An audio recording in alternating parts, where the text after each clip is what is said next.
The promise was a simple one, made in the exhausted quiet that followed the funeral. Elara had stood in the center of the small house that was no longer theirs, but hers alone, and she had promised herself she would not do it again. She would not build a life around the architecture of another person. She would not learn the rhythms of another's breathing in the dark. She would not love. It was not a promise born of bitterness, but of a practicality so profound it felt like a law of nature, like gravity or the turning of the seasons. Her first husband, John, had not been a bad man. He had been a good man, a kind man, and his absence was a hollow space that had reshaped her world. Loving him had been like learning a language that was now dead, its words useless on her tongue. To learn another would be a betrayal not of him, but of the quiet, self-contained peace she was determined to build from the wreckage. She had become a creature of routine, a woman defined by the small, necessary tasks that filled a day. She woke with the first gray light, her body, wide-hipped and heavy-shouldered, moving with the slow, deliberate grace of someone who is never in a hurry. She was not the kind of woman men wrote poems about. She knew this. She was sturdy, capable, her hands calloused from the garden and the pump handle. She had accepted this truth about herself long ago, the way one accepts the color of their own eyes. Invisibility had become a kind of armor. No one looked too closely at the plain, quiet widow who kept to herself on the edge of town. They saw the garden, the neat fence line, the smoke from her chimney, and they assumed a life of simple, uncomplicated sorrow. They did not see the loneliness that was a physical presence in her house, a guest who never left, sitting in John's chair by the fire. Today, however, the loneliness was heavier. It was a damp, clinging thing that made the air in the house feel thick and hard to breathe. Despair was a patient predator, and she could feel it circling. She needed to do something, an act that was concrete and real, something to push back against the encroaching gray. She decided to bake a pie. It was a lie, of course. The entire act was a carefully constructed falsehood she told herself to get through the afternoon. The lie was that she was baking a pie for her new neighbor, the man who had bought the old Miller place as a simple act of welcome. It was what good neighbors did. It meant nothing. That was the lie she needed, the one that allowed her to move. It meant nothing. She went to the pantry, the cool, dark air smelling of dried herbs and earth. Her movements were practiced, efficient. She measured the flour, her fingers dusting it across the worn wood of the kitchen table. The flour was a fine, soft powder, and for a moment she let it sift through her fingers, a small, tactile pleasure. She cut in the lard, the metal of the pastry blender cool against her palm. Each motion was a small anchor, holding her in the present moment, keeping the tide of memory at bay. The water was cold from the pump, and she added it a spoonful at a time, mixing with a light touch until the dough just came together. She did not knead it too much. She knew the secrets of a good crust. It was a knowledge passed down from her mother, a legacy of small, domestic magics. The apples were from her own trees, tart and firm. She peeled them in a long, continuous spiral, the red skin falling away to reveal the pale, crisp flesh beneath. The scent of them filled the kitchen, sharp and clean. She cored and sliced them, the knife making a satisfying crunch with each cut. She mixed them with sugar, cinnamon, a pinch of nutmeg, the spices, a warm, fragrant cloud. She arranged the slices in the bottom crust, a careful layering of fruit and sweetness. The lattice top was a work of quiet artistry, each strip woven over and under with practiced precision. She crimped the edges with her thumb and forefinger, leaving a decorative pattern around the rim. Section she brushed the top with milk and sprinkled it with a little extra sugar, which would caramelize in the heat of the oven and give the crust a beautiful, burnished glow. The pie was a thing of simple beauty, a testament to care and attention. It was a small, tangible piece of order in a world that often felt chaotic and uncertain. Sliding it into the hot oven, she felt a small, quiet sense of accomplishment. It was not a grand victory, but it was enough. It was a pushback. While the pie baked, filling the house with the warm, comforting scent of apples and cinnamon, she washed her hands and changed her apron. She thought about the new neighbor. She had only seen him from a distance, a tall, solitary figure working on the dilapidated fence that bordered their properties. The town gossip, fueled by Mrs. Gable who lived just down the road, was that he was a man with a past, a wanderer who had finally settled. Some said he was running from something. Others said he was just tired. Elara had not paid much mind to the stories. She had learned long ago that the truth of a person was rarely found in the mouths of others. When the pie was done, the crust a perfect golden brown and the filling bubbling thick and slow, She let it cool on the windowsill. The steam that rose from it carried the scent of home, a scent that was both comforting and achingly familiar. She wrapped it in a clean tea towel and wrote a short note on a scrap of paper. "Welcome to the neighborhood," it said, and she signed her name, Elara Vance. Her handwriting was neat, a simple, unadorned script. The walk to the Miller place was short, just down the dusty road that separated their properties. The late afternoon sun was warm on her back, and the air was filled with the lazy drone of insects. The neighbor's house was in a state of repair. There were new shingles on one side of the roof, and a stack of fresh lumber was piled near the barn. He was clearly a man who worked. She found him by the barn, mending a broken gate. He was stripped to the waist, his back and shoulders slick with sweat. He was not a young man, but he was strong, his muscles corded and defined from labor. His hair was dark, threaded with gray at the temples, and his face was lean, weathered by sun and wind. He did not look up immediately, his focus entirely on the task at hand. There was a quiet intensity about him, a sense of purpose in his movements. When he finally straightened and saw her standing there, he did not smile. He simply stopped, his expression unreadable. He wiped his hands on his trousers and picked up his shirt from a nearby post, shrugging it on as if suddenly aware of his state of undress. "Can I help you?" he asked, his voice low and a little rough, as if from disuse. "I'm Elara Vance," she said, her own voice sounding strange and thin in the open air.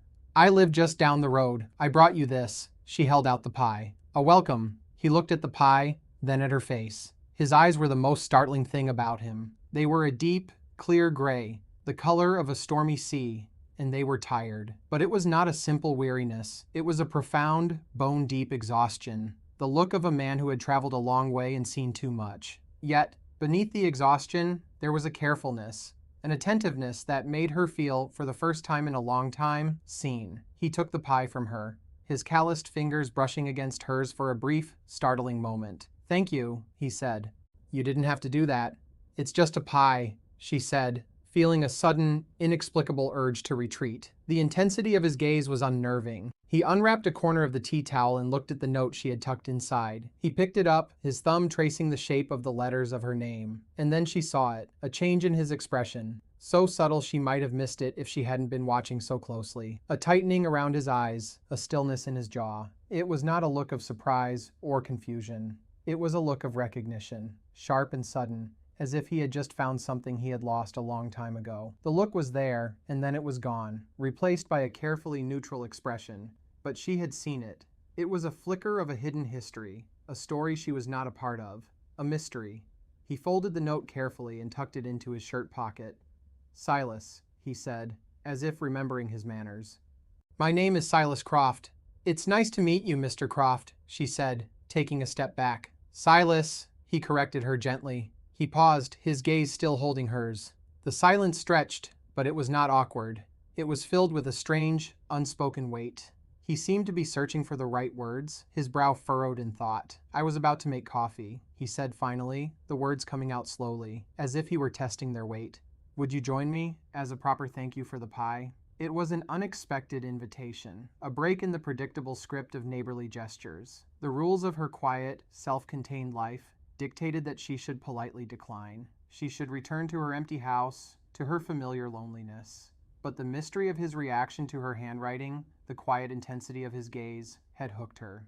It was a small tear in the fabric of her carefully constructed world, and she found herself wanting to pull at the thread.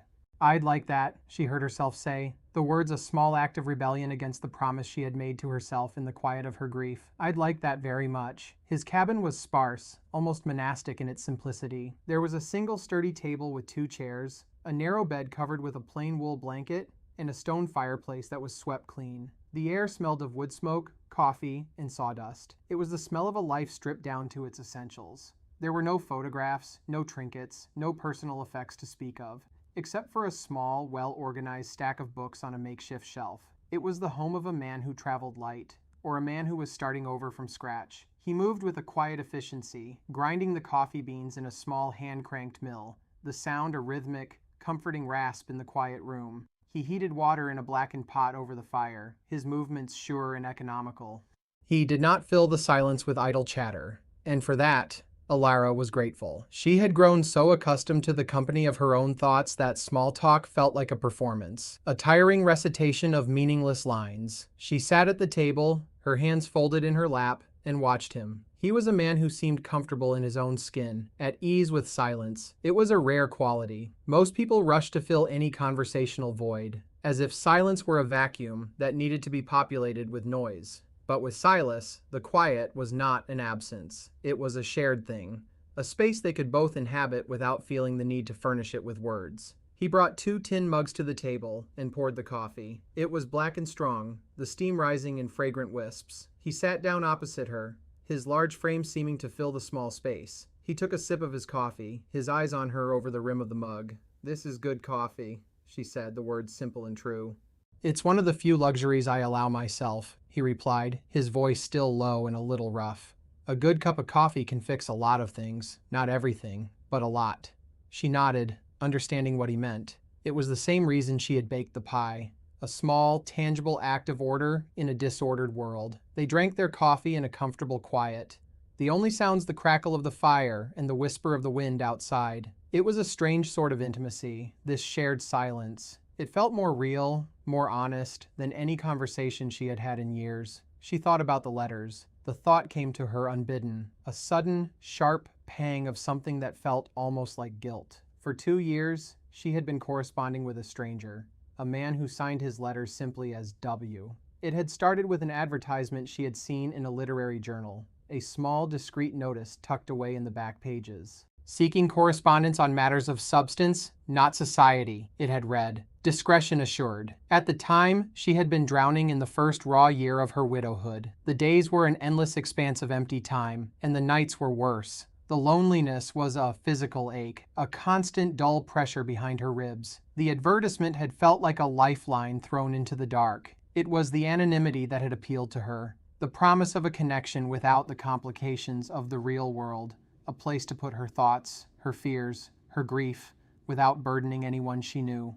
So she had written. Her first letter had been short, hesitant. She had written about the silence in her house, the way it seemed to have a weight and a texture. She had written about the strange, disorienting feeling of being a we that had suddenly become an I. She had not expected a reply, but a reply had come. The letter from W had been thoughtful, introspective. He had written about his own experience with loneliness, describing it not as an absence, but as a crowded room filled with the ghosts of past failures. He wrote with a stark, unadorned honesty that had taken her breath away. He did not offer platitudes or easy reassurances. He simply listened and, in his own way, understood. And so it had begun. For 2 years, they had exchanged letters, their correspondence a secret, private world. They had never discussed their names, their locations, or their personal circumstances beyond the vaguest of terms. He was a man who had traveled, who had made mistakes, who was trying to build a new life. She was a woman who had loved and lost, who was trying to find a way to live with the ghosts of her own. In his letters, W was a man of quiet intelligence and deep feeling. He wrote about the beauty of a well-made tool, the satisfaction of a day's hard labor, the quiet despair of a starless night. He wrote about shame, a subject most people avoided, describing it as a heavy coat he could never take off. He had confessed to a great failure in his past, a moment of weakness that had cost others dearly, a memory that haunted him. He did not ask for her forgiveness or her pity. He simply stated it as a fact of his life, a part of the landscape of his soul. In return, she had found herself writing things she had never said aloud to anyone. She wrote about her fear that her grief was becoming her entire identity. She wrote about the small, secret joys she found in her garden, in the taste of a sun-warmed tomato, in the feel of the earth under her fingernails. She wrote about her promise to herself never to love again, and the quiet, persistent ache that promise sometimes caused. The letters were a space of radical honesty, a place where they could both be their truest, most vulnerable selves. You had become the keeper of her deepest thoughts, the silent witness to her quiet life. The idea of him was a comfort, a small, warm light in the solitary landscape of her days. And now, sitting across from this quiet, watchful man, this Silas Croft, she felt a strange sense of dissonance, as if she were living in 2 different worlds at once. A few days later, her wagon got stuck. A sudden, unseasonable downpour had turned the road into a thick, clinging mud. The right wheel had sunk almost to the axle, and her old horse, Bess, was straining fruitlessly against the weight. Elara had gotten down and pushed, her boots sinking into the mire, her shoulder pressed against the rough wood of the wagon. But it was no use. She was strong, but she was not strong enough. She was standing there, mud-splattered and frustrated, wondering if she would have to unhitch Bess and walk into town for help, when she saw him. Silas was walking down the road, a length of heavy rope coiled over his shoulder. He did not call out or ask if she needed help. He simply walked up, assessed the situation with a practiced eye, and set to work. "If you'll take the reins," he said, his voice calm and steady, "I'll see if we can lift it free." He wedged a thick plank of wood he had carried with him under the sunken wheel, creating a makeshift lever. He positioned his shoulders under the side of the wagon, his feet planted firmly in the mud. "Now," he said, and she clucked to Bess, snapping the reins. With a great, coordinated effort, the wagon shifted.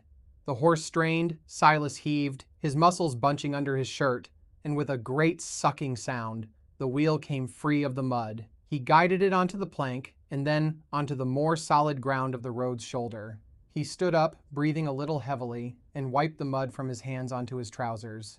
"You should be all right now," he said. "The rest of the road is not so bad." "Thank you," she said, her voice filled with a genuine gratitude that surprised her. "I don't know what I would have done." "You would have figured something out," he said, his gaze steady. "You seem like the kind of person who does." It was a simple statement, but it landed in her with a peculiar weight. He did not see her as a helpless woman, a damsel in distress. He saw her as competent, capable. He saw her. "Still," she said, "I'm grateful." He just nodded, a small, almost imperceptible inclination of his head. He looked at the wagon, his eyes scanning the frame, the wheels, the harness. "Your left trace is frayed," he said, pointing. "It will hold for now, but you should replace it soon." She looked and saw that he was right. It was a small detail, something she had overlooked. It was the kind of thing John would have noticed. The thought came with a sharp, unexpected pang. Before she could reply, a voice called out from down the road. "Elara, dear, having some trouble?" It was Mrs. Gable, her face a mask of feigned concern. She was holding a basket, no doubt on her way to or from some bit of town business, which to her was always the business of others. She bustled up, her eyes flicking from Elara's mud-stained dress to Silas's quiet, imposing figure. "Oh, it seems you have some help," she said, her tone dripping with insinuation. "Mr. Croft, how neighborly of you." "Silas was just helping me with my wagon," Elara said, her voice flat. She did not like Mrs. Gable's prying eyes, her constant, low-level hum of judgment. "Of course, dear. Of course," Mrs. Gable said, her smile not reaching her eyes. "It's so good to see people helping one another, especially a woman on her own. It's a hard life, isn't it?" She patted Elara's arm with a proprietary air. "Well, I mustn't keep you. I'm sure you're both very busy." She bustled off, her back ramrod straight, a woman on a mission. Elara knew that by nightfall, the entire town would have a carefully edited version of this scene. The poor widow Vance, stuck in the mud, and the mysterious stranger, Silas Croft, coming to her rescue. Mrs. Gable would paint it as a scene from a romance novel, full of unspoken passions and dramatic rescues. The reality, as always, was much simpler and much more complicated. When she was gone, a silence fell between them again. Silas looked down the road after her, his expression unreadable. "She means well," Elara said, though she wasn't sure she believed it. "Does she?" he asked, his voice quiet. He looked back at her, and for a moment, she saw a flash of something in his eyes, a shared understanding of the suffocating nature of small-town scrutiny. "No," she admitted, a small smile touching her lips for the first time that day. "No, she doesn't." He didn't smile back, but the corner of his mouth twitched, a small, almost imperceptible movement. It was enough. It was a shared secret, a moment of complicity. In that small, silent exchange, she felt a flicker of connection that was both comforting and deeply unsettling. It was the kind of connection she had promised herself she would never seek again. The next day, he appeared at her fence line. She was in her garden, weeding the bean rows, the sun warm on her back. He was carrying a toolbox and a roll of new wire. "Your fence needs mending," he said, not as a question, but as a statement of fact. He pointed to a section where the posts were leaning and the wire was sagging. "The wood is rotting. Your cattle will be in my pasture by the end of the week." She stood up, wiping her hands on her apron. I was going to get to it, she said, a little defensively. I'm sure you were, he said, his tone even. But I have the tools and the time, and you brought me pie. It was an absurd justification, and yet it made a strange kind of sense. A quid pro quo of kindness, a pie for offense. A balanced ledger. She found she could not argue with the logic of it, so she let him. She went back to her weeding, and he set to work on the fence. He worked with the same quiet, focused intensity she had seen before. He dug new post holes, his movements powerful and efficient. He set the new posts, tamping the earth around them until they were solid and true. He stretched the new wire, his hands sure and practiced. She watched him from the corner of her eye as she worked. He did not whistle or hum. He simply worked, his presence a quiet, steady thing on the edge of her property. It should have felt like an intrusion, but it didn't. It felt calm. After a few hours, she brought him a glass of water. He was driving staples into a post, the rhythmic sound of the hammer a steady beat in the afternoon quiet. He stopped when she approached, taking the glass from her. "Thank you," he said, and drank the water in long, slow swallows. She stood there for a moment, unsure of what to say. The silence between them was different now. It was not the comfortable quiet of their first meeting, nor the complicit quiet of their encounter on the road. It was a working silence, the kind of quiet that exists between two people engaged in separate but parallel tasks. Her gaze fell on her small writing desk, visible through the open window of the house. Her journal was lying on it, open to a half-finished page. It was where she drafted her letters to W, a habit she had developed to ensure her thoughts were clear before she committed them to the clean, final sheet of paper she would send. "You have a beautiful hand," he said, his voice startling her. He was looking at the journal. Clear, easy to read. She felt a sudden, sharp jolt of something like fear. The journal was her most private space, the physical manifestation of her secret world. I like to write," she said, her voice a little tight. "It helps me think." "I understand that," he said, his gaze shifting from the journal to her face. "Some things are easier to say on paper." The air between them suddenly felt charged, electric with unspoken things. Was he talking about writing in general, or something more specific? The mystery of his reaction to her note came rushing back to her. "Do you write?" she asked, the question feeling bold, dangerous. He paused, his eyes holding hers. "I have," he said slowly. "To, a friend. Someone I've never met." Her heart hammered in her chest. It was impossible. A coincidence. It had to be. And yet, the way he said it, the careful, deliberate choice of words, it was the way W wrote. "It's a strange sort of connection," she found herself saying, her voice barely a whisper, "to know someone so well and not at all." "Yes," he said, his voice low and resonant. "It is." He looked at her for a long moment, his gray eyes searching her face, and she had the dizzying sensation that he was seeing right through her, into the most secret corners of her heart. She felt a terrifying urge to confess everything, to ask the impossible question that was burning on her tongue. "Are you him? Are you W?"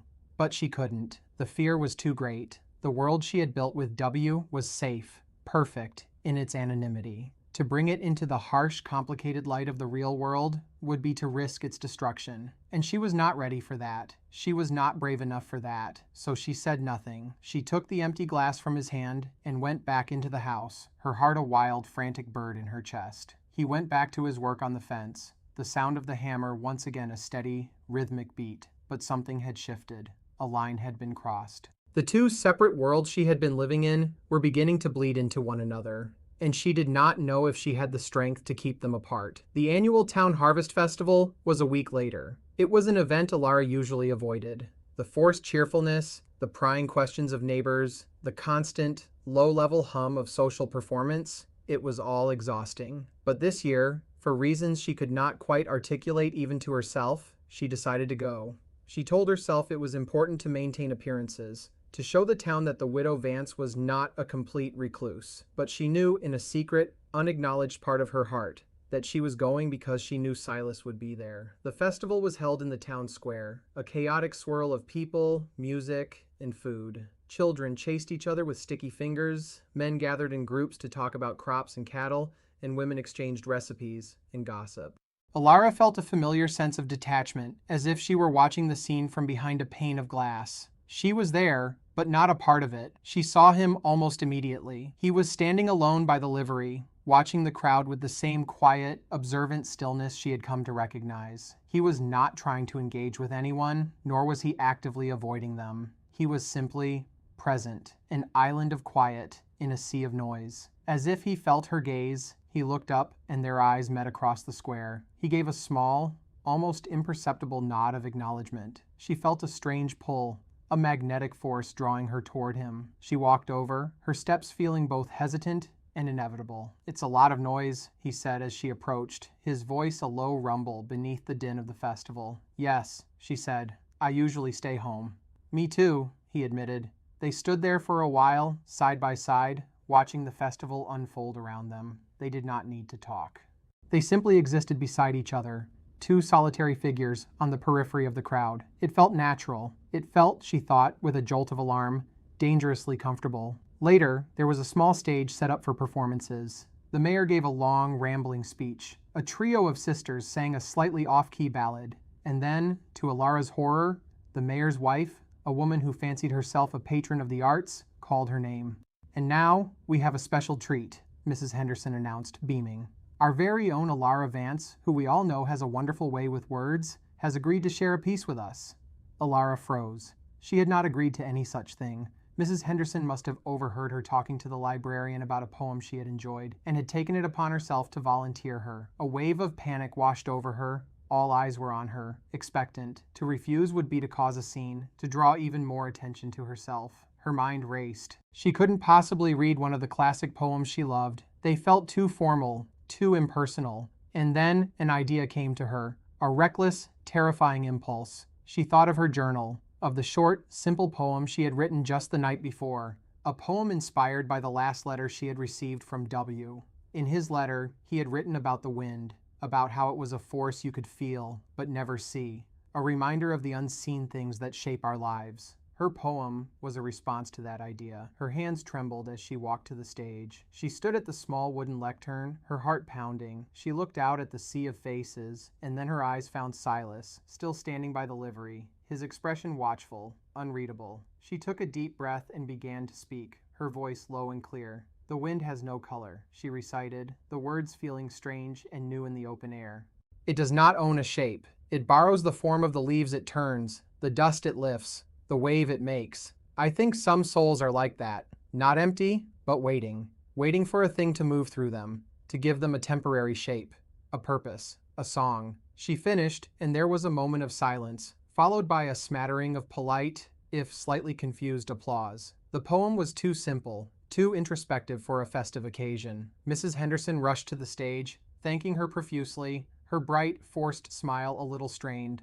But Elara was not looking at Mrs. Henderson. She was looking at Silas. He had not moved. He was standing in the exact same spot, but he had gone completely, utterly still. His face was pale, his jaw tight. He was staring at her, and the look in his eyes was one of raw, unguarded shock. It was not the vague recognition she had seen before, the flicker of a half-remembered thing. This was different. This was certainty. In that moment, she knew.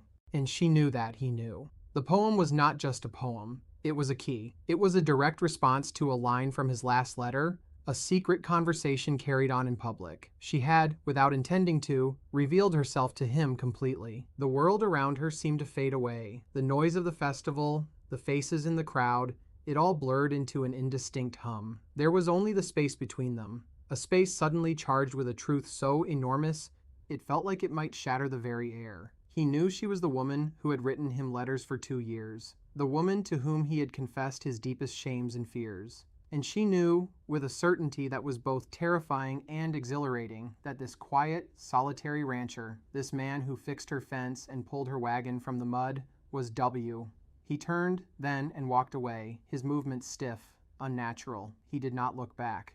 He just disappeared into the crowd, leaving her alone on the stage, the polite applause a meaningless echo in her ears. She felt a profound sense of dread, a feeling that she had just set in motion something she could not control, something that would change everything. The safe, secret world of her letters was gone, and she did not know what would take its place. From Silas's perspective, the world had tilted on its axis. He walked away from the festival, his heart hammering against his ribs like a trapped bird. He He did not see the people he passed, did not hear the music or the laughter. He was deaf and blind to everything but the echo of her voice, the words of her poem.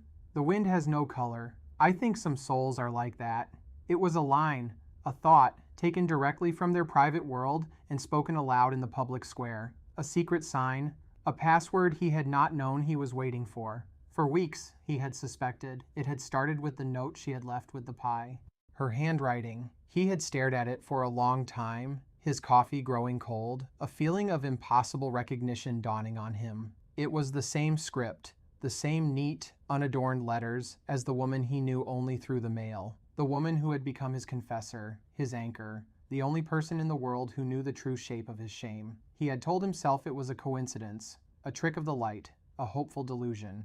The world was not that small, that neat. And yet, the suspicion had taken root. When he had seen her journal through the window, the same handwriting again, the root had deepened. When they had spoken of writing to a friend one has never met, the root had become a certainty in his gut, a certainty his mind still refused to accept. But the poem was undeniable. It was proof. Elara Vance, the quiet, sturdy widow, with the sad, intelligent eyes, the woman who had shown him a simple, uncomplicated kindness he had not known he was starving for. She was her. The she he had poured his heart out to for 2 years. The she who had listened without judgment, who had offered not absolution, but understanding. A wave of something akin to joy, so fierce and sharp it was almost painful, washed over him. He had found her. After all this time, after resigning himself to the fact that she would forever be a ghost, a voice on a page, he had found her. But the joy was immediately followed by a cold, sickening dread. She knew him only as W, the anonymous penitent, a safe, distant figure. She did not know Silas Croft, the man who had failed, the man whose past was a ruin he had been trying to escape for years. She did not know the full story of the land company, of the families he had inadvertently helped to ruin, of the man named Sterling who held that failure over him like a sword. He had been a coward. In his letters, he had confessed to the shame, but he had kept the details vague, the names and places anonymous. He had presented himself as a man haunted by a past mistake. He had not presented himself as the man directly responsible for the financial ruin of people not unlike the ones in this very town. Section. And now, the woman he had come to admire in person, the woman he had already been secretly treasuring in his heart, was the same woman he had been deceiving through his anonymity. He had let her build an image of him in her mind, an image of a man who was honest and true. And he was a lie, not in the feelings he had expressed, but in the identity he had hidden. He reached his cabin and paced the small room like a caged animal. He had to tell her. He had to confess everything, face to face. He owed her that. But the fear of it was a physical thing, a cold knot in his stomach. What would she see when she looked at him, once she knew the whole truth? Would the quiet respect in her eyes turn to contempt? Would the fragile, tentative connection they had begun to build in the real world shatter under the weight of his past? He thought of her poem. Not empty, but waiting. Waiting for a thing to move through them. He had been waiting. He had been waiting for a chance to be someone other than the man he had been. He had come to this place seeking a quiet, anonymous atonement. He had not expected to find her. He had not expected to find hope. And hope, he was discovering, was a far more terrifying thing than despair. The next afternoon, as Elara was hanging her laundry on the line, a buggy pulled up to her gate. It was not a farmer's wagon or a delivery truck. It was a fine, polished carriage, drawn by a pair of matched bays. The man who stepped down was dressed in a tailored suit, his boots polished to a high shine. He was older, with a mane of silver hair, and a face that was handsome but hard, the lines around his mouth carved by authority, not laughter. It was Mr. Sterling. Elara's heart gave a little lurch. Sterling was the wealthiest man in the county, a landowner and banker whose influence was felt in every corner of their lives. He was a man who rarely made personal visits, preferring to send agents or summonses. His presence at her gate was an event, and not a welcome one. "Mrs. Vance," he said, his voice smooth and cultured. He tipped his hat. "A pleasure." "Mr. Sterling?" she replied, her voice even. She did not invite him in. She simply stood by her clothesline, a clothespin still in her hand, and waited. "I won't take much of your time," he said, his eyes scanning her property with a dispassionate, appraising gaze. "I was in the area and thought I would stop by. I heard you had a new neighbor." The casualness of the statement was a lie. Nothing Sterling did was casual. Mr. Croft is a quiet man, Elara said, offering nothing. So I hear, Sterling said, his eyes coming to rest on her face. They were cold, intelligent eyes, the eyes of a predator. He's a man who keeps to himself. Sometimes, men who keep to themselves have reasons for it. He paused, letting the insinuation hang in the air. I knew a Silas Croft once, he continued, his tone conversational, a long time ago. He was involved in a land development company, a venture that did not end well. A lot of people lost their savings. Good, hard-working people. Elara's blood ran cold. This was it. This was the failure W had written about, the shame he carried. And Sterling was laying it out for her, a weaponized piece of gossip. I'm sure I don't know anything about that, she said, her voice tight. Of course not, Sterling said smoothly. But a woman on her own, a respectable widow such as yourself, one must be careful. There are men who prey on kindness, men who see a woman's compassion as an opportunity. He smiled, a thin, predatory curving of his lips. I'm sure you understand. I simply felt it was my civic duty to offer a word of caution. He was not cautioning her. He was threatening her. He was drawing a line in the sand. Stay away from Silas Croft. He is mine to deal with. Thank you for your concern, Mr. Sterling, she said, her voice like ice. But I am perfectly capable of managing my own affairs. His smile tightened. He had not expected such a direct dismissal. He had expected a flustered, grateful widow. He looked at her for a long moment, his eyes reassessing her. I see, he said slowly. Well, I have said my piece.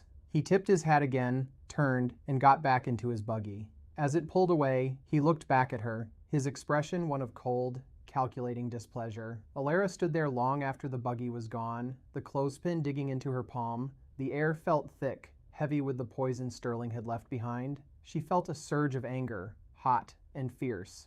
Anger at Sterling for his arrogance, his veiled threats, and anger at Silas. Not for his past, but for his silence. He should have told her. He should have trusted her with the truth before a man like Sterling could use it as a weapon against them both.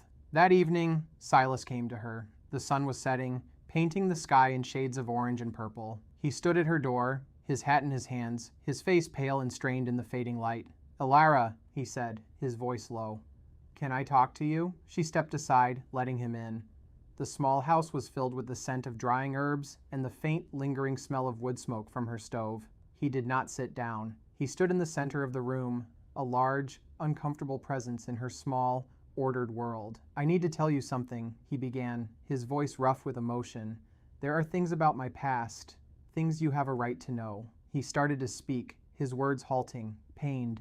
He told her about a land company he had started with a partner, full of youthful ambition and idealism. He told her how they had taken investments from small farmers, promising them a stake in a new, prosperous development. And he told her about Sterling, a silent partner who had manipulated the finances, siphoning off the money while ensuring that all the legal liability fell on Silas.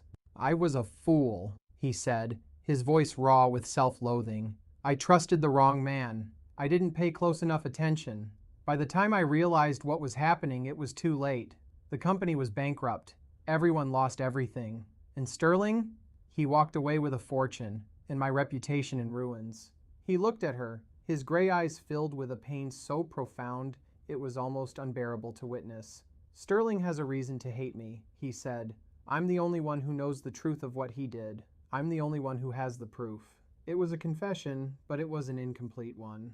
He was telling her the story of Silas Croft, the failed businessman. He was not telling her the story of W. He was not telling her that she already knew this story, that she had been the keeper of his shame for 2 years. He was holding back the most important piece of the truth, and the omission felt like a chasm between them. She waited for him to say it, to say the words that would connect all the pieces, to say, I am him. But he didn't. He couldn't. The fear was too great.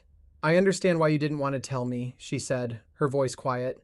It's a heavy burden to carry. He looked at her, a flicker of hope in his eyes. He thought she was accepting his partial confession. He did not understand that she was waiting for the rest of it.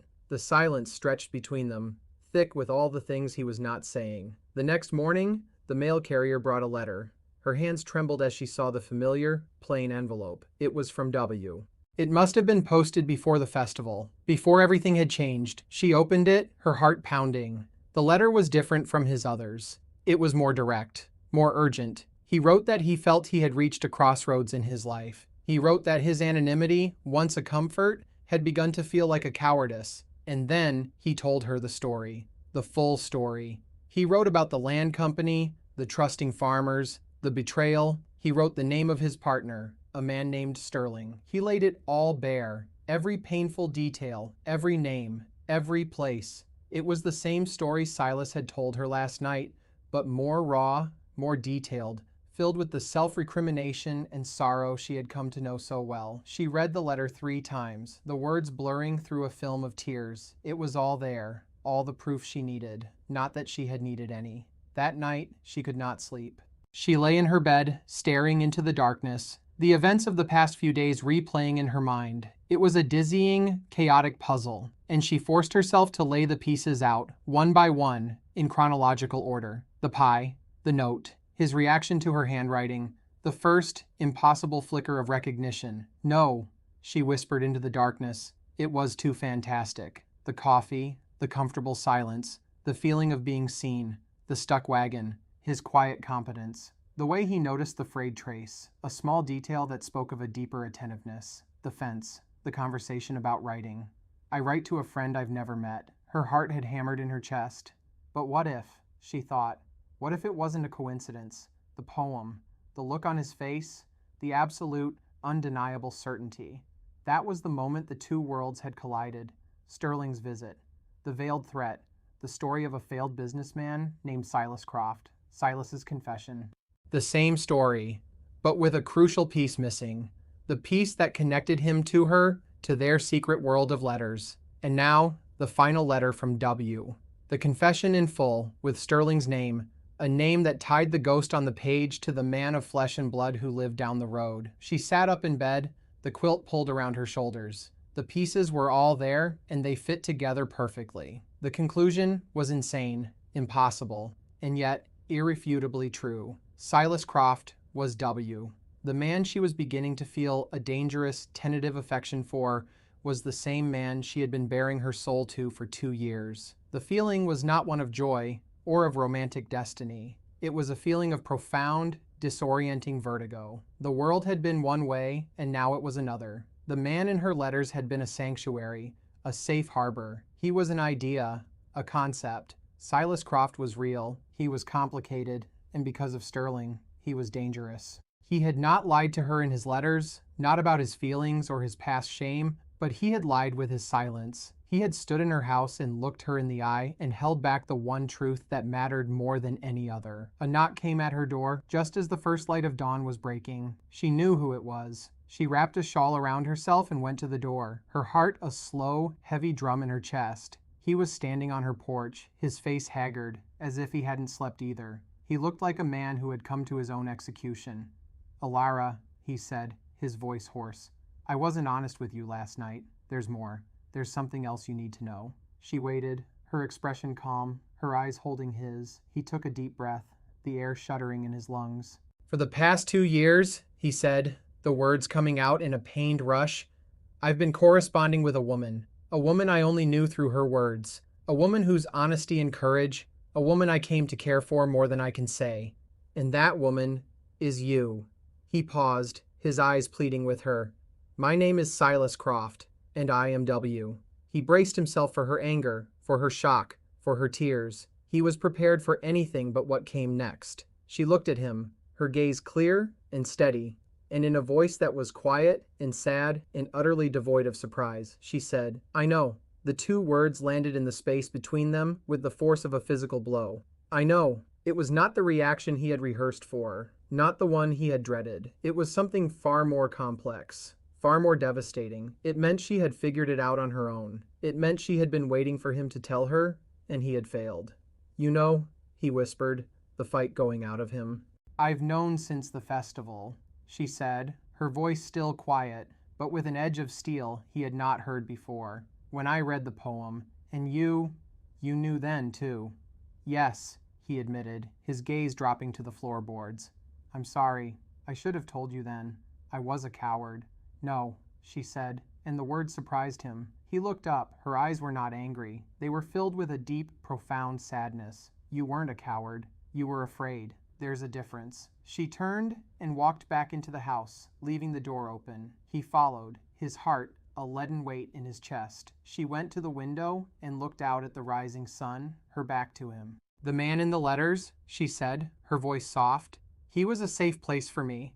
He was an idea, a friend who existed outside of my real life. He didn't know what I looked like. He didn't know my past, my husband. He only knew my thoughts, and I only knew his. It was clean. It was simple." She turned to face him, her arms wrapped around herself, as if she were cold. "You, Silas, are not simple. You are real. You have a past that is walking around and breathing and making threats. You have a face and hands, and you live right down the road. You have turned my safe place into a dangerous one." "Elara, I never meant—" "I know what you meant," she interrupted, her voice gaining a sharp edge. "You meant to be honest in your own way. You meant to protect me. But what you did, you took away the one place I could be completely myself without fear. The man I wrote to, W., he was my friend. You are the man who deceived him. You are the man who deceived me." "It wasn't a deception," he pleaded. "Everything I wrote to you was true." "Was it?" she asked, her voice dangerously quiet. "Did you write that you were living down the road from me? Did you write, after you knew who I was, that you were keeping this secret from me every time you looked me in the eye? The most important truth between us was your silence. That is the betrayal, Silas. Not your past, not your name, the silence." He had no answer for that. She was right. He had held the most crucial piece of their connection hostage, and in doing so, he had broken the very foundation of trust their anonymous correspondence had been built on. "I feel," she said, her voice dropping to a whisper, "like I have lost a friend, my best friend, and I don't know who this man standing in my house is." The finality in her voice was like a knife to his heart. He had been so afraid of her contempt, but this was worse. This was grief. She was mourning the loss of the man he had pretended to be, the man he had been on paper. "What do you want me to do?" he asked, his voice hoarse. She looked at him for a long, agonizing moment. "I want time," she said finally. "I need time to think. I need time to decide if the man who wrote me those letters and the man who stood in silence are someone I can ever trust again." She did not ask him to leave, but he knew he had been dismissed. He turned and walked out of her house, the morning sun feeling cold on his face. He had confessed, he had told her the whole truth, but it had not brought absolution. It had only brought the devastating clarity of what he had broken. For 3 days, Elara did not leave her house. She did not work in her garden. She did not bake. She sat at her small kitchen table with the letters, all of them, 47 letters from W, and her own carbon copies, bound in twine. She untied the bundle and spread them out, a chronicle of 2 years of her life, of his life. She did not read them for romance. She did not read them to relive the comfort they had once brought her. She read them like a scholar, like a judge. She was searching for the real shape of him, the true character of the man who had written them. She was looking for evidence, for a pattern. Was he a deceiver, a manipulator, or was he simply a man who had been as lost as she was? She read his first letter, the one where he had described loneliness as a crowded room of ghosts. She read the one where he had talked about the simple, profound satisfaction of splitting wood, the clean break, the scent of pine. She read the letter where he had confessed his great shame, the failure of the land company. "I carry it with me every day," he had written. "Not because I was caught, but because I was weak. I failed in my duty to protect those who trusted me. There is no atonement for that, only the living with it." She read about his struggles to find meaning in a life that felt stripped of purpose. He wrote of his desire to build something real, something with his own 2 hands, something that could not be taken away by clever words or legal documents. He wanted to work the land, to feel the ache in his muscles at the end of the day, to know he had earned his rest. As she read, a new picture began to emerge. The omission of his identity, which had felt like such a profound betrayal, began to seem smaller in the context of everything else he had shared. He had given her his soul, his shame, his deepest fears. The only thing he had withheld was his name. And he had withheld it, she began to realize, not to trick her, but to protect himself. He was a man in hiding from his past, from Sterling, from the world. His anonymity had been his only shield. He had been consistently, painfully honest in his letters. He had never pretended to be a better man than he was. He had presented himself, flaws and all, with a vulnerability that still took her breath away. The lie was not in the letters. The lie had begun at her fence line, when the ghost on the page had been given flesh and blood, and fear had taken the place of honesty. On the fourth day, she made her decision. She washed her face, put on a clean dress, and walked down the road to his cabin. She did not know what she was going to say. She only knew that the silence had to end. He was splitting wood by the side of his cabin, the axe rising and falling in a steady, powerful rhythm. He stopped when he saw her, the axe resting on the chopping block. He looked tired, older than he had a few days ago. He had been waiting. She stopped a few feet away from him. "I've been reading your letters," she said, her voice clear and steady. He flinched, as if expecting a blow. "Elara, I'm not here to forgive you yet," she interrupted, holding up a hand. The words were hard, but they were true, and she would not start this with another lie. "Forgiveness is a longer road. I'm here because I've been thinking." He waited, his expression guarded, hopeful. "Sterling is not going to stop," she said, her tone shifting from personal to practical. "He came to my house to threaten me. He will see you as a threat until you are gone or broken, and he will see me as a tool to break you." A dark look passed over Silas's face. "He threatened you?" "He warned me about you," she corrected. "It's his way. He doesn't use a club when a whisper will do." She took a breath. "You said you have proof of what he did." He stared at her, a slow dawning of understanding on his face. This was not the conversation he had expected. She was not here to talk about their feelings, about the broken trust between them. She was here to talk about war. "Yes," he said slowly. "I have everything. Ledgers, correspondence, sworn statements from the other partners I tracked down over the years. I've kept it all." "Why?" she asked. "Why keep it all this time?" "For a day like this, I suppose," he said, a grim set to his jaw. "I told myself it was in case he ever came after me. But the truth is, I kept it because it was the only thing I had left. The proof that I wasn't just a fool, that I was a fool who had been cheated by a very clever monster." "Where is it?" she asked. He hesitated for a fraction of a second, and in that hesitation, she saw the depth of his fear. That box of papers was his life's burden, his only weapon. To share it was to trust her completely. "Come inside," he said. He led her into the cabin and knelt by the hearth. He pried up one of the floorboards, revealing a small hidden compartment. From it, he pulled a metal box, sealed with wax. He placed it on the table between them. It was heavy, solid, the physical weight of his past. "It's all in there," he said. He looked at her, his gray eyes searching her face. "He will stop at nothing to keep this from coming out. If he knows you're involved..." "He already thinks I'm involved," she said simply. "And he's right, I am." She looked from his face to the box on the table. "You've been carrying this alone for a long time, Silas. You don't have to anymore." It was not a declaration of love. It was not forgiveness. It was a statement of alliance. It was a choice. She was choosing to stand with him, not as the woman he had secretly written to, not as the woman he had failed to be honest with, but as a partner, a soldier in a quiet war.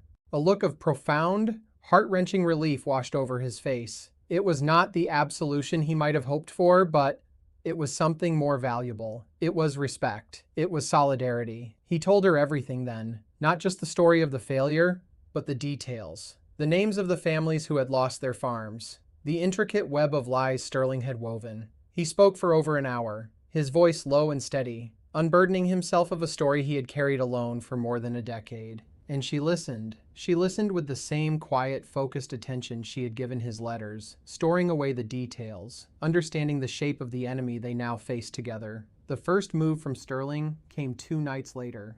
It was quiet, deniable. One of Silas's 2 horses, a steady, reliable gelding, disappeared from its paddock. The gate was not broken. It was simply unlatched, left swinging open in the pre-dawn light. There was no sign of a struggle, no tracks to follow. The horse was just gone. To an outsider, it would look like carelessness. A rancher who couldn't even keep his own gate latched. It was a small thing, but it was designed to be the first cut in a death by 1,000 cuts. It was an attack on his competence, his reputation. In a town that lived and died by its livestock, a man who couldn't manage his own was not a man to be trusted. Silas was grim when he told her, his jaw tight with a fury he held carefully in check. "He's starting," he said. "This is how he works. Small things, rumors, accidents." "He wants you to react," Elara said, her mind working, piecing together the strategy. He wants you to get angry, to make accusations you can't prove. He wants to paint you as unstable. I know, Silas said, his hands clenched into fists at his sides. And the worst part is, I want to. I want to ride over to his grand house and... He stopped, shaking his head. But you won't, she said. We won't. She looked at him, her gaze direct. The box. The evidence. It's not safe here anymore. He'll be looking for it. He'll have someone search this place the next time you're in town. I'll bury it somewhere else, he said. In the hills. No, she said. He'll expect that. He'll look for disturbed earth. He'll look for all the places a man like you would hide something. She took a breath. Give it to me. He stared at her. No, Elara, absolutely not.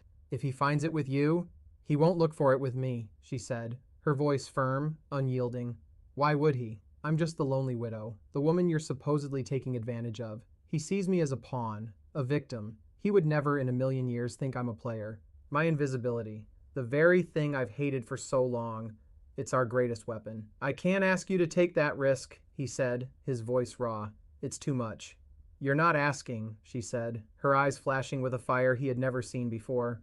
I'm telling you, this is not your risk to give or withhold, Silas. It's mine, and I am choosing to take it. We are allies in this. You need to start acting like it. He looked at her, at the quiet, unshakable resolve in her face. She was not the fragile, grieving woman he had first met. She was not even the wounded, betrayed woman who had demanded time a few days ago. This was someone new, a woman forged in her own quiet fire, a woman who had decided to fight. She was magnificent, and she terrified him, not with her anger, but with her courage. He nodded, a slow, solemn agreement. He retrieved the box and placed it in her hands. It felt like he was handing her his own heart, his own life. Where will you put it? He asked, his voice barely a whisper. She gave him a small, mysterious smile. In the last place anyone would ever think to look. That night, Elara took the metal box to her pantry. She moved aside the sacks of flour and sugar. Beneath them was a small, loose floorboard, a place where she had once hidden a small stash of emergency money. It wasn't big enough for the box. She took a pry bar and carefully, quietly, lifted the floorboards in the back of the pantry. Beneath them was the cool, dark earth of the crawl space. She dug a hole, deep and wide, and placed the metal box inside. She covered it with dirt, replaced the floorboards, and then moved the heavy sacks of flour and sugar back into place. Then, she took out one of the ledgers, the one detailing the initial investments from the farmers. She wrapped it in oilcloth and walked out to her smokehouse. She tucked it away behind a row of curing hams, in a place where the scent of hickory and salt would cling to it, a place that was so mundane, so domestic, it was utterly invisible. She was diversifying her risk, a lesson she had learned from reading about Sterling's own careful strategies in Silas's papers. She was no longer just a gardener, a baker, a widow. She was a strategist, a conspirator, and for the first time in a long time, she was not afraid. The fear had been burned away, replaced by a cold, clear, and unwavering resolve. Sterling's next move was more direct, more dangerous. He could not attack Silas physically. That was too crude, too obvious. So he attacked his name, his history, with the cold, hard weapon of the law. He found a man, a disgruntled former employee from the old land company named Peters, and brought him to town. Peters, bribed or coerced, filed a sworn statement with the local magistrate, a man known to be in Sterling's pocket. The statement was a carefully constructed fiction, full of half-truths and outright lies. It accused Silas of gross negligence, of deliberately misrepresenting the company's finances, of being the sole architect of its downfall. It was a formal, legal accusation, and it triggered a formal hearing. A circuit judge, who was due to pass through their county in 2 weeks, would hear the case. The news spread through the town like a fever. Mrs. Gable was in her element, holding court on the steps of the general store, her voice a low, dramatic hum of speculation and judgment. I always knew there was something not right about that man, she declared to her rapt audience. Still waters run deep and dirty. When Silas told Elara, his face was a mask of grim resignation. This is his end game, he said. He's not just trying to ruin my reputation anymore. He's trying to put me in prison. If the judge finds for Peters, they can bring fraud charges. They were in her kitchen, the air thick with tension. Elara was kneading bread, her movements rhythmic, forceful. The local magistrate is his man, she said. What about the circuit judge? Judge Thompson, Silas said. He has a reputation for being difficult, incorruptible, some say, but he's one man, and Sterling's influence is a web. He'll have witnesses, fabricated documents. It will be my word against theirs. No, Elara said, slamming the dough onto the board. It will be your proof against their lies. He looked at her, a deep, troubled expression in his eyes. Elara, he began, his voice low and pained. You need to leave, just for a while. Go visit a cousin, a friend, until this is over. If Sterling knows you have the box... She stopped kneading and turned to face him, her hands white with flour. Her eyes, usually so calm and steady, were blazing. No, she said, her voice dangerously quiet. I'm trying to protect you, he said, taking a step toward her. I know what you're trying to do, she snapped, her control finally breaking. You're trying to sideline me. You are trying to put me back in a box to make me the woman who needs protecting. I am not that woman, Silas. Not anymore. She took a deep, shuddering breath, her anger giving way to a raw, wounded honesty. We are partners in this. We stand together or we fall together. You do not get to decide now, when things are getting difficult, that my involvement is no longer acceptable. You do not get to send me away to keep me safe. My safety is my own concern. He stared at her, taken aback by the force of her words, by the fierce, protective anger in her eyes. She was not just fighting for him, she was fighting for her own agency, for her right to be an equal in this battle. He had once again underestimated her. You're right, he said, his voice filled with a raw admiration. I'm sorry. We do this together. The tension in the room eased, replaced by a renewed sense of shared purpose. She went back to her bread, her movements once again calm, deliberate. So, she said, her tone practical, what is our plan? They talked late into the night, their heads bent together over the kitchen table. They could not trust the local magistrate. They could not risk presenting the evidence cold at the hearing, where Sterling's lawyers could bury it in objections and procedural tricks. We need to get the evidence to Judge Thompson before the hearing, Elara said, her mind racing. We need him to see the whole picture before he ever sets foot in that courtroom. He's in Miller's Crossing, 2 counties over, Silas said. He'll be there for another week. It's a 2-day ride. We need a messenger, Elara said. Someone completely trustworthy. Someone Sterling would never suspect. They ran through the names of people they knew, dismissing each one. So-and-so owed money to Sterling's bank. So-and-so was a notorious gossip. The web of Sterling's influence was tangled and deep. There's one person, Silas said slowly, an old ranch hand who worked for my father. His name is Ben. He lives up in the mountains, keeps to himself. He hates Sterling. Sterling cheated him out of a water rights claim years ago. He never forgot it. Can you trust him? Elara asked. With my life, Silas said without hesitation. He's as solid as the mountains he lives in. The plan was set. Silas would ride out the next day to find Ben. Elara would make copies of the most crucial documents. The ledgers, the letters from Sterling's other partners. They would send the copies with Ben, keeping the originals safe. The next afternoon, while Silas was gone, Elara had another visitor. It was not Sterling this time, but a man she recognized as one of his foremen, a hard-faced man named Cale. He did not come to the door. He waited for her by the well as she drew water, his presence a silent, menacing intrusion. Mrs. Vance, he said, his voice a low growl. He spat a stream of tobacco juice near her feet. The boss asked me to have a word with you. Elara did not answer. She continued to draw the bucket up, her movement steady. He's a generous man, the boss, Cale continued. He takes care of his friends, and he takes an interest in his neighbors. He's worried about you. I'm sure he is, Elara said, her voice flat. A woman like you, Cale said, his eyes running over her in a way that made her skin crawl. Alone. It's tough. A man like Croft. He sees an opportunity. A lonely woman. A bit of land. It's convenient. He leaned closer, his voice dropping. But the town? They talk. They see a respectable widow shacking up with a man with a bad reputation. A man who's about to be a convicted fraud. It's a shame. A real shame what can happen to a good woman's name. It was a direct threat, stripped of all of Sterling's polished civility. It was ugly, brutal, and aimed directly at her most vulnerable point. Her status as a widow, her reputation, the only currency she had in the world. He was trying to shame her, to isolate her, to make her afraid of the very community she lived in. Elara finished drawing the water and set the bucket down. She turned to face him, her expression unreadable. She looked at him, at his cruel, sneering face, and she felt nothing. No fear, no shame, only a cold, clear anger. The threat was a mistake. Sterling and his man thought her reputation was her weakness. They did not understand that she had been living with the town's judgment for years. She had been the poor widow Vance for so long that the title had no power over her anymore, and in trying to use her invisibility against her, they had given her an idea. That night, after Silas had returned with the news that Ben had agreed to be their messenger, Elara sat at her table and wrote a letter. It was not to W.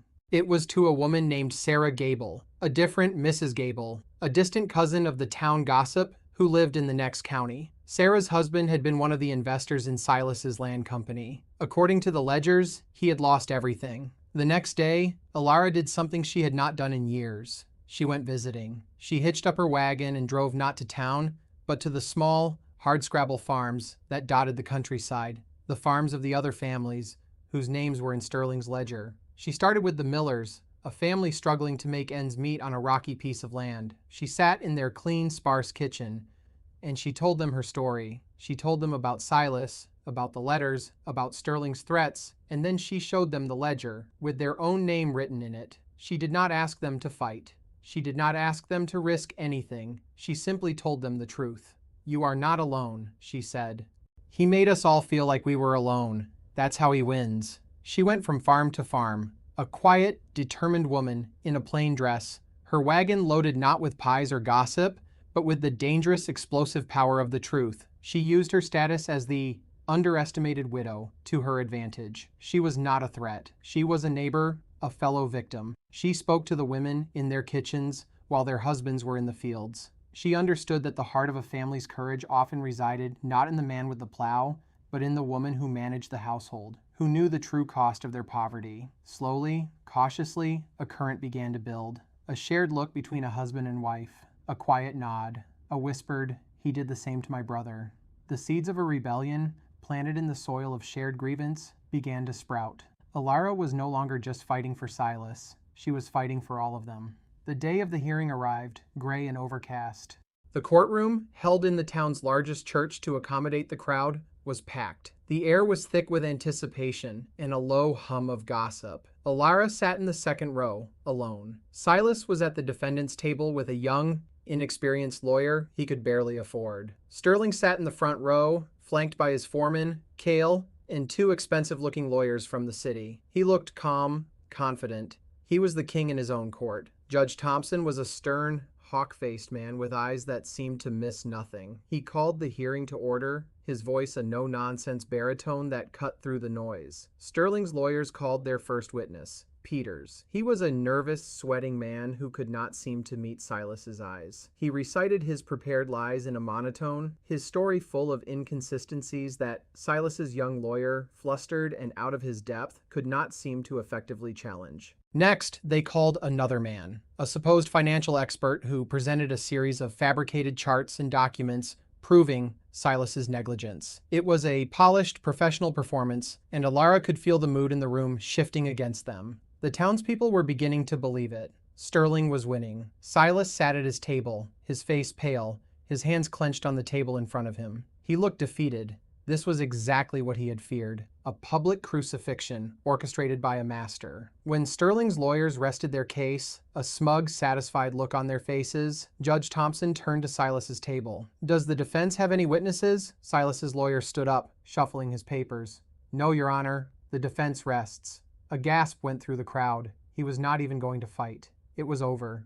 Sterling smiled, a small, triumphant twitch of his lips, and then a clear, calm voice filled the silence. "Your Honor." Every head in the room turned. Elara was standing. Judge Thompson peered at her over his spectacles. "And who are you, madam?" "My name is Elara Vance, Your Honor," she said, her voice steady, though her heart was pounding. "And I have evidence that pertains to this case." Sterling's lawyer was on his feet instantly. "Objection. This is highly irregular.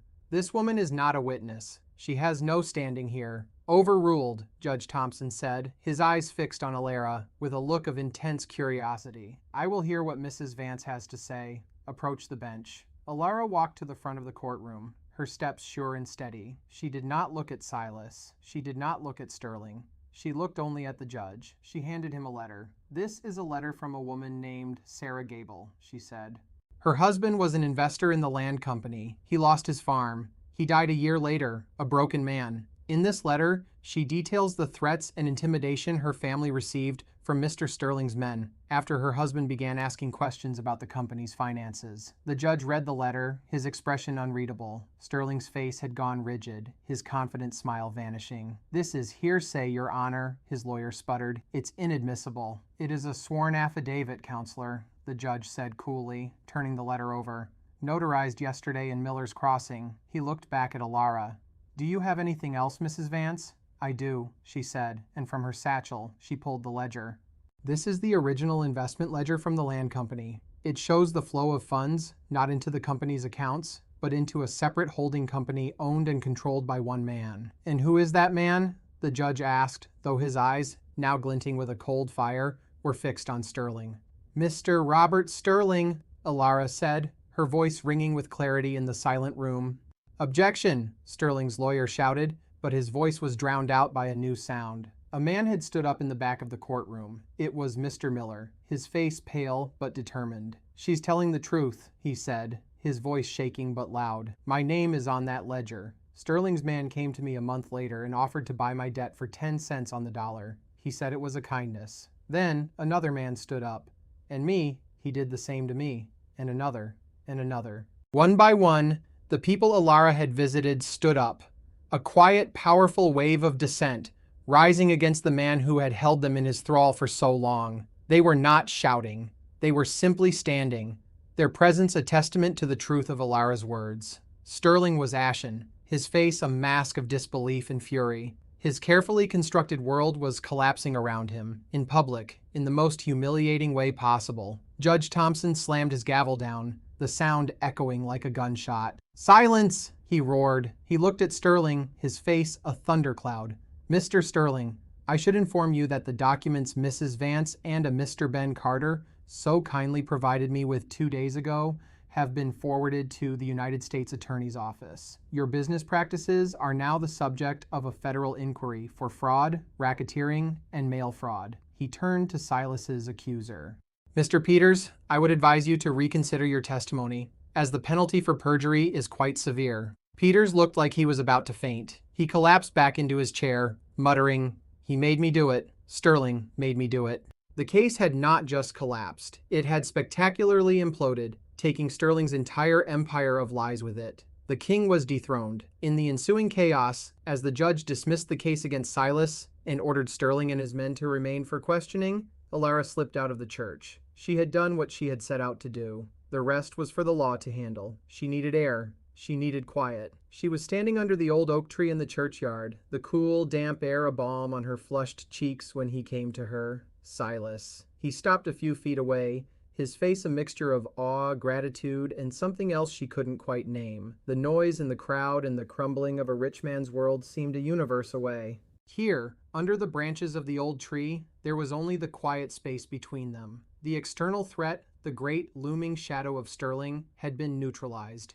And in its absence, the personal, the intimate, the unresolved thing between them rushed back in to fill the void. They stood in silence for a long time. It was not the comfortable silence of their first meeting, nor the charged silence of their near confessions. It was a new kind of quiet, a quiet born of a shared, hard-won victory, a quiet of exhaustion and relief. "You saved me," he said finally, his voice thick with emotion. "No," she said, looking at him, really looking at him. "We saved each other." He took a step closer, his gray eyes searching her face. The weariness was still there, but the deep, haunted shame that had been his constant companion was gone. In its place was a raw, unguarded vulnerability. "When I was in that church," he said, his voice barely a whisper, "and I saw you stand up, I wasn't afraid for myself. I wasn't afraid of Sterling, or of going to prison. The only thing I was afraid of was losing you. I realized, in that moment, that you have become the thing I am most afraid of losing in this world." It was the confession she had been waiting for. Not the confession of his past or of his secret identity, but the confession of his heart. It was the truth, stripped of all its complications, laid bare in the quiet of the churchyard. She looked at him, at this man who had been a ghost on a page, a stranger down the road, an ally in a war. She saw all the versions of him at once, the penitent, the rancher, the fighter, the man who was afraid of losing her. And she knew, with a certainty that settled deep in her bones, that the time she had asked for was over. "I've had enough time," she said softly, and she reached out and took his hand. His fingers, calloused and strong, closed around hers. It was not a promise of a future, not a vow of love. It was a simple, profound connection, a beginning. 3 months passed. The autumn rains washed the dust from the roads and the lingering poison of Sterling's influence from the town. The federal inquiry had been swift and decisive. Sterling was ruined, his assets seized, his network of corruption dismantled. He and his cronies were facing a litany of charges that would likely see them in prison for years. The families whose names had been in the ledger were in the process of getting their land back, their claims validated by the very documents Sterling had tried to use to destroy Silas. The town, in its slow, grudging way, began to change its opinion. Silas Croft was no longer the mysterious, potentially dangerous stranger. He was the man who had stood up to Sterling. He was the man Elara Vance had stood up for. And in their small conservative world, her endorsement, her quiet, unshakable loyalty, meant more than any court ruling. Elara's life had changed too. She was no longer invisible. People looked at her differently now. They saw not just the widow, but the woman who had spoken truth to power in a crowded church. The woman whose quiet courage had sparked a rebellion. Mrs. Gable now greeted her with a new, grudging respect. Her gossip edged with something that sounded almost like awe. Elara did not particularly care for the new attention, but she understood it. She had a new shape in the world, a shape she had chosen for herself. Her relationship with Silas had settled into a quiet, tentative rhythm. They were not courting, not in the traditional sense. There were no formal calls, no public displays. Instead, there was a deepening of the practical, comfortable intimacy they had built. He repaired her barn roof. She brought him stew on cold evenings. They would sit on her porch and watch the sun set, often in a comfortable silence that was now filled not with loneliness, but with a deep, unspoken understanding. They were learning each other again, this time without the screen of anonymity or the pressure of a common enemy. They were learning the real, flesh and blood versions of each other. She learned that he snored softly, that he was clumsy with delicate things, that he had a quiet, dry wit that only appeared when he felt truly at ease. He learned that she hummed when she gardened, that she had a fierce, protective loyalty to the people she cared about, that her quietness was not shyness, but a deep, thoughtful stillness. One evening, he left a letter on her kitchen table. It was not in a plain, anonymous envelope. It was on a clean sheet of his own stationery, the paper thick and creamy. Her name was on the front, written in his familiar, strong hand. Her heart gave a little flutter as she picked it up. It was the first letter he had written to her since the confession. She opened it, her hands trembling slightly. "My dearest Elara," it began, "I have been thinking about how we began. We started in secret, with words on a page. We told each other the truest parts of ourselves, before we ever knew each other's faces. It was a backward, upside-down way to start a life, but it was our way. But now, the secrets are gone. The war is over, and I find myself wanting to begin again, in the proper way. I want to court you, Elara Vance. I want to call on you in the evenings. I want to walk with you through town, in the full light of day. I want to choose you out loud, in front of the whole world, not as a secret keeper or an ally, but as the woman I love. I know I have no right to ask for anything, after everything I have put you through, but I am asking anyway. I am asking for a chance to build a new story with you, one that starts not with a secret, but with a choice. Our choice." It was signed, simply, Silas. She read the letter twice, tears blurring the words. He was not asking for forgiveness. He was asking for a future. He was acknowledging their strange, complicated beginning and offering her a new one built on openness and choice. She did not write a reply. A letter was not the right answer. She folded the note, placed it in her apron pocket, and walked out her door, down the familiar path to his cabin. He was waiting on his porch, as if he knew she would come. He was standing there, his hat in his hands, his face etched with a nervous hope.